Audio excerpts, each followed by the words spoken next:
రాజాసింగ్ రాజీనామా ఆమోదించింది BJP. Party జాతీయ అధ్యక్షుడు జేపీ నడ్డా రాజీనామాను ఆమోదించారు. రాజీనామా ఆమోదంతో గోషామహల్ ఎమ్మెల్యేగా రాజాసింగ్ రాజీనామా చేస్తారా అన్న దానిపై ఆసక్తి నెలకొంది. ప్రస్తుతం అమర్నాథ్ యాత్రలో ఉన్న రాజాసింగ్ హైదరాబాద్ కు రాగానే నిర్ణయాన్ని ప్రకటించే ఛాన్స్ ఉంది. ప్రాంతీయ పార్టీ వైపు రాజాసింగ్ అడుగులు వేస్తున్నట్లు సమాచారం.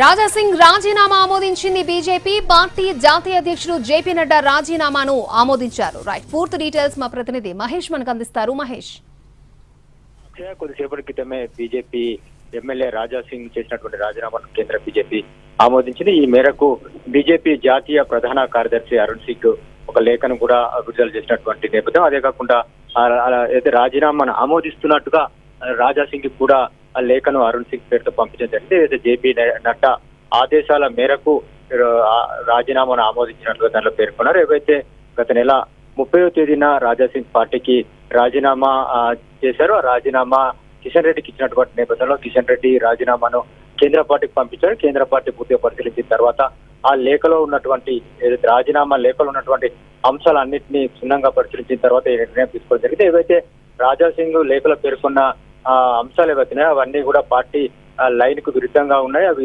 ఇర్రెలవెంట్ గా ఉన్నాయని చెప్పేసి కూడా ఈ రోజు ఆయన రాజీనామాను ఆమోదిస్తూ రాజాసింగ్ పంపించినటువంటి లేఖలో కేంద్ర పార్టీ నేపథ్యం. అంతేకాకుండా తక్షణమే ఈ రాజీనామా అమల్లోకి వస్తుందని కూడా ఆ లేఖలో పేర్కొన్నారు. అయితే ఈ రాజీనామాను ఆమోదించిన తర్వాత రాజాసింగ్ పరిస్థితి ఏంటి, దాని యొక్క భవిష్యత్ కార్యాచరణ ఏంటనే దానిపైన కూడా గతంలోనే చర్చ జరిగింది. ఏదైతే ఈ విషయాలపైన కేంద్ర పార్టీ కూడా సీరియస్ గానే ఉంది అనేటువంటి అభిప్రాయం పార్టీలో వెల్లడైంది. ఈ నేపథ్యంలోనే ఆయన భవిష్యత్ కార్యాచరణ ఏ విధంగా ఉంటుంది, పార్టీ రాజీనామా ఆమోదించిన తర్వాత ఎలాంటి పరిణామాలు చోటు చేసుకుంటే దాని పేరు కూడా చర్చ జరిగింది. ప్రధానంగా ఏదైతే రాజీనామాను పార్టీ ఆమోదించిన తర్వాత షెడ్యూల్ 10 సెక్షన్ 2A ప్రకారం ఎవరైతే పార్టీకి స్వచ్ఛందంగా రాజీనామా చేసినట్లయితే వారు చట్టసభల్లో ప్రతినిధులు అయితే వాళ్ళు డిస్క్వాలిఫికేషన్ కి అర్హులు అవుతారు. అంటే అనర్హులుగా ఆయన యొక్క చట్టసభల ప్రాతినిధ్యాన్ని ప్రకటించేటువంటి అవకాశం ఉంటుంది. దీనికి సంబంధించి బీజేపీ స్పీకర్ కనుక వినతి పత్రం ఇచ్చినట్లయితే అతని యొక్క రాజీనామాను పార్టీ ఆమోదించినటువంటి నేపథ్యంలో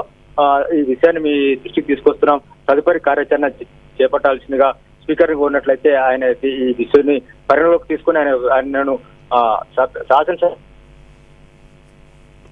అవకాశం.